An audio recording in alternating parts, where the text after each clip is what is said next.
सोचकर देखिए, आसमान से जो इतनी भयानक बिजली कड़क कर गिरती है, या फिर सर्दियों में स्वेटर उतारते टाइम जो वो हल्का सा चट की आवाज के साथ स्टैटिक शॉक लगता है ना, इन दोनों के पीछे आखिर कौन सा अदृश्य नियम काम कर रहा है? स्केल में भले ही ये जमीन आसमान का फर्क हो, लेकिन इसके पीछे की जो फिजिक्स है वो बिल्कुल सेम है। और यही हमारी आज की इस चर्चा का मेन फोकस है। तो इस एक्सप्लेनर में हम इन 6 पॉइंट्स पर फोकस करेंगे। सबसे पहले कूलोम के नियम का इतिहास, फिर इस अदृश्य फोर्स को सूत्रबद्ध करना, उसका गणितीय रूप, स्थिर वैद्युत नियतांक, बल की प्रकृति और लास्ट में भौतिकी के मूल आधार। शुरुआत करते हैं हमारे पहले भाग से, कूलोम के नियम का इतिहास। साल था 1785। फिजिक्स की दुनिया में ये वो टर्निंग पॉइंट था जिसने इन अदृश्य बलों को कैलकुलेट करने का पूरा तरीका ही बदल कर रख दिया। मतलब इससे पहले साइंटिफिक कम्युनिटी के पास इन इलेक्ट्रिक फोर्सेस को एकदम एक्यूरेटली मापने का कोई सॉलिड और यूनिवर्सल तरीका था ही नहीं। और ये बहुत बड़ा ब्रेक थ्रू हमें दिया एक French scientist Charles Augustin de Coulomb ने 1785 में।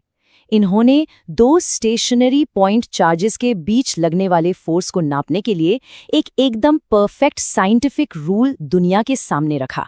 इसी को हम कूलोम का नियम कहते हैं। सीरियसली, साइंस के लिए ये एक बहुत बड़ी छलांग थी। अब बढ़ते हैं दूसरे भाग की तरफ, अदृश्य को सूत्रबद्ध करना, यानी इसे फॉर्मुलाइज करना। तो मेन सवाल ये है कि ये नियम आखिर कहता क्या है। अगर हम बिल्कुल लिटरेचर के हिसाब से देखें तो किन्हीं 2 स्थिर बिंदु आवेशों के बीच लगने वाला आकर्षण या प्रतिकर्षण बल दोनों आवेशों की मात्राओं के गुणनफल के अनुक्रमानुपाती तथा उनके बीच की दूरी के वर्ग के व्युत्क्रमानुपाती होता है। सुनने में थोड़ा भारी लग सकता है, राइट? लेकिन ये एकदम सटीक है। और हाँ, एक और क्रूशियल पॉइंट है जिसे मिस नहीं करना चाहिए। ये जो फोर्स है ना, ये हमेशा दोनों चार्जेस को मिलाने वाली लाइन के अलोंग, यानी उसी के अनुदिश काम करता है। चलिए अब आते हैं भाग 3 पर, इस कंसेप्ट को गणितीय रूप में बदलना। मैथ्स की भाषा में बात करें तो मान लेते हैं कि हमारे पास 2 पॉइंट चार्जेस हैं Q1 और Q2 और उनके बीच का डिस्टेंस है R। तो इनके बीच जो फोर्स F लगेगा वो मेनली 2 बातों पर डिपेंड करेगा। पहला, F डायरेक्टली प्रोपोर्शनल है Q1 और Q2 के प्रोडक्ट के, मतलब अगर चार्जेस का अमाउंट बढ़ेगा तो फोर्स भी सीधा सीधा बढ़ जाएगा। और दूसरा, F इन्वर्सली प्रोपोर्शनल है R के स्क्वायर के। इसका मतलब ये है कि जैसे जैसे इन चार्जेस के बीच की दूरी बढ़ेगी, फोर्स बहुत ही तेजी से गिरेगा, एकदम ड्रॉप हो जाएगा। और फाइनली, जब हम इन दोनों अलग अलग रिलेशंस को एक साथ मिला देते हैं तो हमें इस पूरी मैथमेटिकल पजल का जवाब मिल जाता है। हमारा फाइनल फॉर्मूला निकल कर आता है F = K × Q1 Q2 upon R²। ये सिंपल सा दिखने वाला इक्वेशन असल में वो मास्टर की है जो इलेक्ट्रोस्टैटिक्स के सारे राज खोल देती है। लेकिन रुकिए, यहाँ एक नया कैरेक्टर आ गया है। ये K आखिर क्या चीज है? यहीं से हमारा चौथा भाग शुरू होता है, स्थिर वैद्युत नियतांक, यानी इस कांस्टेंट K को समझना। 9 × 10⁹ न्यूटन मीटर स्क्वायर पर कूलॉम स्क्वायर।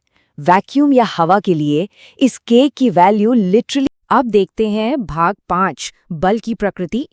ये नेचर के सबसे इंटरेस्टिंग रूल्स में से एक है और इसे हमने डे टू डे लाइफ में भी खूब फील किया है।